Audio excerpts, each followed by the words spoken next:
guys, this is my informative speech, and I will be talking about communication in healthcare and how it's so extremely important. So right now, I'm about to start a shift here at work, and I'm in an office right around the corner from a cardiovascular intensive care unit. There are kids in here that are going through all sorts of different issues. Some of them need heart transplants, some of them have congenital defects and need heart surgery, some are just sick and they have a heart condition, so it's just very dangerous for them to be sick. So I see daily the effects of this strain of having a child in the hospital on the parents and family members. It's so difficult to watch, and it's so prevalent. Like, it happens all the time. I constantly see even patients pass away, and it's so hard for the families.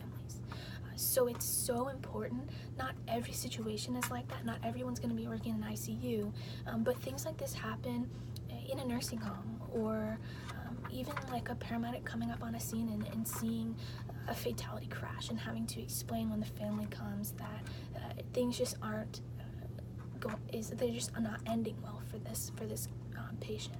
So it's super important for us to be able to communicate clearly to these families and explain with accuracy what has gone on, but also with empathy and compassion. It's super important to be able to do that. So according to the Society of Critical Care Medicine, there are more than 5.7 million admissions to ICUs nationally every year. So that really shows us, like, it's a huge thing. It's super important that we can communicate, and these are serious situations that the prognosis on a lot of these patients is not good. So a lot of these admits, they're usually here because for cardiopulmonary issues or neurological issues. So like things like heart attack, things like intracranial hemorrhage, which is a brain bleed, and things like sepsis, which is just a very, very bad systemic infection.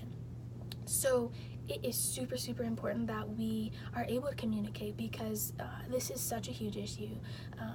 Again, according to this Society of Critical Care Medicine, 20 to 30% of those patients admitted require mechanical ventilation, which means they're required to be on a ventilator for whatever reason. They might be on a plethora of medications that compromise the patency of their airway, and so they need that support.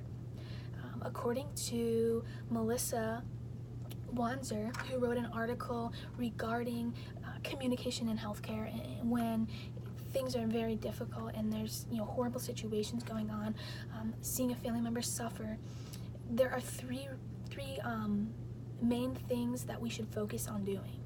So the number one way to kind of help this situation to be just a little bit easier is speaking with clarity. There's nothing worse than seeing a suffering family member, adult or child, and being confused. Like, you see them suffering and then you're like, what exactly is going on? Like, why are they sick? I don't understand. That just makes it so much more difficult. So communicating with clarity is super important, but also communicating with empathy, which is the second thing. It's so important to communicate with compassion, to kind of envision yourself in their shoes and kind of understand, like, what would they want to hear? What would I want to hear if I was in this situation? And this again makes the situation a little bit easier for them. And the last thing is speaking with immediacy, which means that you're directly involving the patient's family in their care, which helps again to reduce the helplessness that the family members feel, because being in a room and seeing everyone working on your family member and sitting there knowing you can't do anything is horrible. But being able to help just with the simple things like bathing them or helping with brushing their teeth, things they just can't do, helps relieve a lot of that anxiety and makes it just a little bit easier to deal with that situation. So right here, I have a cardiovascular graft. So this is something that we see a lot here in the CVICU, and it's used in mostly congenital heart defects. So things like the arteries of the heart might be crossed, or they might just totally be incompetent in some way. They either aren't strong enough or they just need to be removed for whatever reason. So this is a graft. So this will be used in place of an artery or some sort of blood vessel. This one is an artery specifically, and they will graft this into the heart. So they will replace the part of the blood vessel that is needing to be removed with this, and it's just an artificial blood vessel. So things like that are the difficult things like that parents go through. So imagine like seeing your child or a family member having to have open heart surgery and things replaced in their heart. Like, that's got to be a scary situation.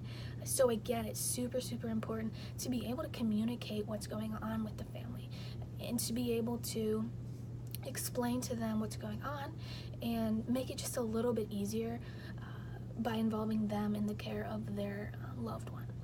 And then, according to another article by Jean Defner, the more education given to nurses on dealing with these type of situations, the less anxiety they experience, which seems kind of like obvious, like, of course, more education, less anxiety, but it's super important because nurses a lot of times are the ones giving this information. Doctors do too, but nurses are the ones hanging around with the patient after they receive this news, and they really need to be comforted.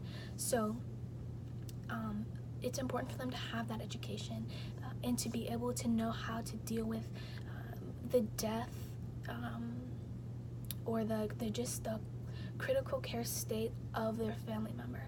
So it's just super important. So the main thing is that you have an opportunity to be the difference between just a totally hopeless situation and one that just has a little bit more hope and a little bit more comfort and a little bit more peace to ease that family member and make the experience just a little less difficult for them to get through.